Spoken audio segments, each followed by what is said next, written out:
السلام علیکم ورحمۃ اللہ وبرکاتہ۔ نقش و تعویذات کے مقابلے میں آیات قرآنیہ اور وہ دعائیں جو حدیث پاک میں وارد ہوئی ہیں یقیناً بہت زیادہ مفید اور مؤثر ہیں۔ عملیات میں انہی چیزوں کا اہتمام کرنا چاہیے۔ حضور اکرم صلی اللہ علیہ وسلم نے دینی یا دنیاوی کوئی حاجت اور غرض ایسی نہیں چھوڑی جس کے لیے دعا کا طریقہ تعلیم نہ فرمایا ہو۔ اسی طرح بعض مخصوص آیات کا مخصوص مقاصد کے لیے پڑھنا مشائخ کے تجربات سے ثابت ہے۔ یہ منزل آسیب، جادو، جنون، شیاطین، جنات کے اثرات، نظر بد، چوروں، ڈاکوں، درندوں، جانوروں اور ہر ظالم کے ظلم، شر سے حفاظت کے لیے طاعون، وبا وغیرہ اور دیگر مہلک بیماریوں سے نجات کے لیے ایک مجرب عمل ہے۔ منزل پر عمل کرنے کا طریقہ یہ ہے کہ ان آیات کو پڑھ کر مریض پر دم کیا جائے۔ اگر مرض معمولی ہو تو دن میں 1 مرتبہ پڑھ کر دم کرنا کافی ہے۔ تکلیف زیادہ ہو تو صبح و شام پڑھ کر دم کریں۔ بوقت ضرورت اس سے زیادہ بھی پڑھ کر دم کیا جا سکتا ہے۔ اور مریض پر دم کرنے کے ساتھ ساتھ اگر پانی کی بوتل میں بھی دم کر لیا جائے اور مریض کو یہ دم کیا ہوا پانی بھی صبح و شام پلایا جائے تو اس طرح انشاءاللہ مریض کو جلدی صحت ہوگی۔ جس دکان مکان میں آسیب یا جادو ہو وہاں اس کو قدر بلند آواز سے پڑھنا اور پانی پر دم کر کے ہلکا ہلکا چھڑکنا مفید ہے۔ اور اگر کوئی شخص محض اپنی حفاظت کے لیے پڑھنا چاہے تو اس کے لیے بھی ان آیات کو پڑھ کر اپنے جسم پر دم کرنا بہت مفید ہے۔ جادو، آسیب اور نظر بد وغیرہ سے انشاءاللہ تعالی حفاظت رہے گی۔ بسم اللہ الرحمن الرحیم۔ الحمد للہ رب العالمین، الرحمن الرحیم، مالک یوم الدین، ایاک نعبد و ایاک نستعین، اہدنا الصراط المستقیم، صراط الذین انعمت علیہم غیر المغضوب علیہم ولا الضالین۔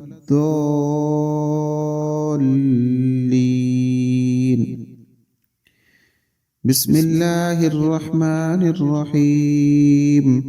الف لام میم، ذالک الکتاب لا ریب فیہ ھدی للمتقین الذین یؤمنون بالغیب ویقیمون الصلاة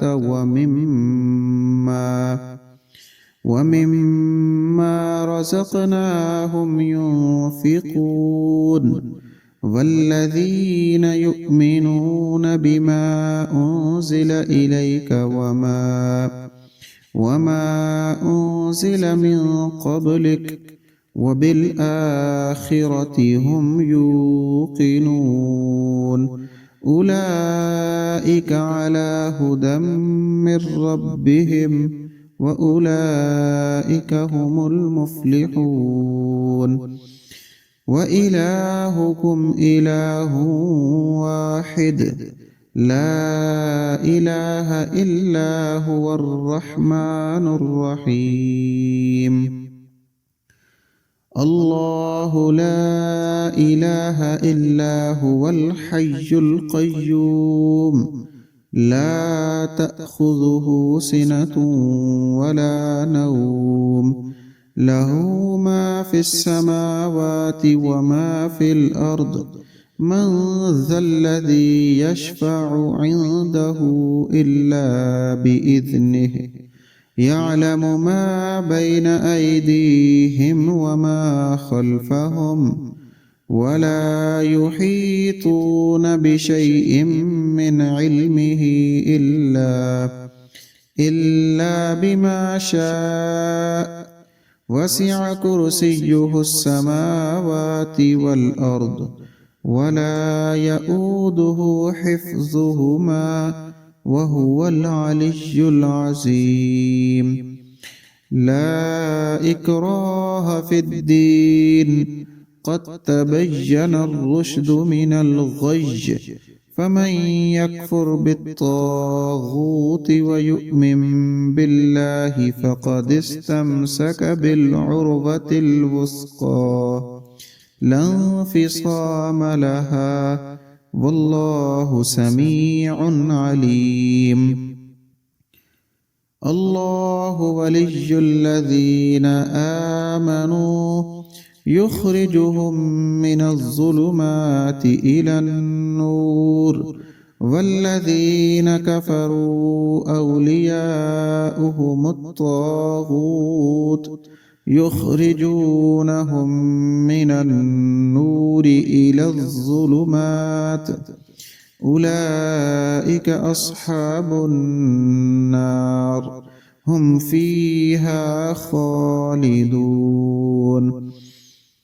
لله ما في السماوات وما في الأرض وإن تبدوا ما في أنفسكم أو تخفوه يحاسبكم به الله فيغفر لمن يشاء ويعذب من يشاء والله على كل شيء قدير. آمن الرسول بما أنزل إليه من ربه والمؤمنون كل آمن بالله وملائكته وكتبه ورسله لا نفرق بين أحد من رسله وقالوا سمعنا وأطعنا غفرانك ربنا وإليك المصير.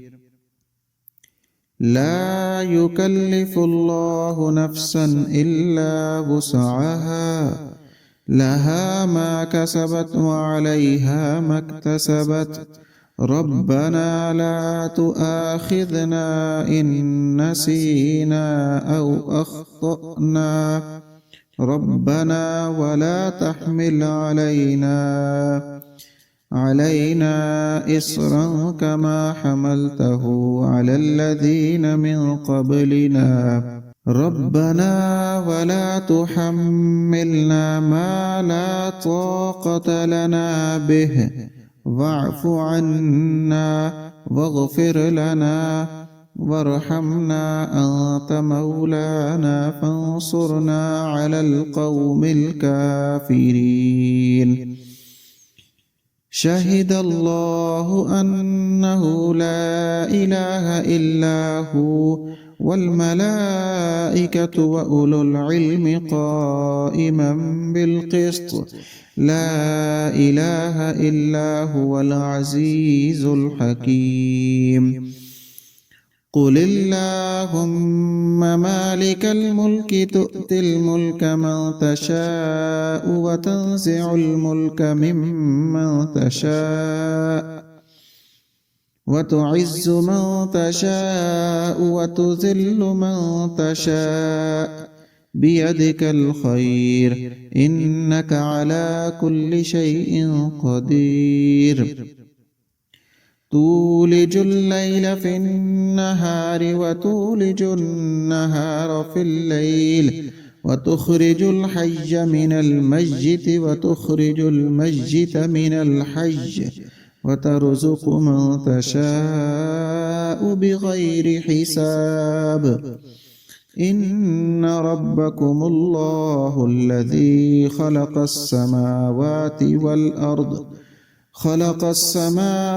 والأرض في 6 أيام ثم استوى على العرش يغشي الليل النهار يطلبه حثيثا والشمس والقمر والنجوم مسخرات بأمره ألا له الخلق والأمر تبارك الله رب العالمين ادعوا ربكم تضرعا وخفية إنه لا يحب المعتدين ولا تفسدوا في الأرض بعد إصلاحها وادعوه خوفا وطمعا إن رحمة الله قريب من المحسنين قل ادعوا الله أو ادعوا الرحمن أيما تدعوا فله الأسماء الحسنى ولا تجهر بصلاتك ولا تخافت بها وابتغ بين ذلك سبيلا وقل الحمد لله الذي لم يتخذ ولدا ولم يكن له شريك في الملك ولم يكن له ولي من الذل وكبره تكبيرا أفحسبتم أنما خلقناكم عبثا وأنكم إلينا لا ترجعون فتعالى الله الملك الحق لا إله إلا هو رب العرش الكريم ومن يدع مع الله إلها آخر لا برهان له به فإنما حسابه عند ربه إنه لا يفلح الكافرون وقل رب اغفر وارحم وأنت خير الراحمين والصافات صفا فالزاجرات زجرا فالتاليات ذكرا إن إلهكم لواحد رب السماوات والأرض وما بينهما ورب المشارق إنا زينا السماء الدنيا بزينة الكواكب وحفظا من كل شيطان مارد لا يسمعون إلى الملأ الأعلى ويقذفون من كل جانب دحورا ولهم عذاب واصب إلا من خطف الخطفة فأتبعه شهاب ثاقب فاستفتهم أهم أشد خلقا أم من خلقنا إنا خلقناهم من طين لازب يا معشر الجن والإنس إن استطعتم أن تنفذوا من أقطار السماوات والأرض فانفذوا لا تنفذون إلا بسلطان فبأي آلاء ربكما تكذبان يرسل عليكما شواظ من نار ونحاس فلا تنتصران فبأي آلاء ربكما تكذبان فإذا انشقت السماء فكانت وردة كالدهان فبأي آلاء ربكما تكذبان فيومئذ لا يسأل عن ذنبه إنس ولا جان فبأي آلاء ربكما تكذبان لو أنزلنا هذا القرآن على جبل لرأيته خاشعا متصدعا من خشية الله وتلك الأمثال نضربها للناس لعلهم يتفكرون هو الله الذي لا إله إلا هو عالم الغيب والشهادة هو الرحمن الرحيم. هو الله الذي لا إله إلا هو، الملك القدوس السلام المؤمن المهيمن العزيز الجبار، عزيز الجبار المتكبر، سبحان الله عما يشركون. هو الله الخالق البارئ المصور، له الأسماء الحسنى، يسبح له ما في السماوات والأرض، وهو العزيز الحكيم. قل أوحي إلي أنه استمع نفر من الجن فقالوا إنا سمعنا قرآنا عجبا يهدي إلى الرشد فآمنا به ولن نشرك بربنا أحدا، وأنه تعالى جد ربنا ما اتخذ صاحبة ولا ولدا، وأنه كان يقول سفيهنا على الله شططا. بسم الله الرحمن الرحيم. قل يا أيها الكافرون لا أعبد ما تعبدون ولا أنتم عابدون ما أعبد ولا أنا عابد ما عبدتم ولا أنتم عابدون ما أعبد، لكم دينكم ولي دين. بسم الله الرحمن الرحيم. قل هو الله أحد الله الصمد، لم يلد ولم يولد ولم يكن له كفوا أحد.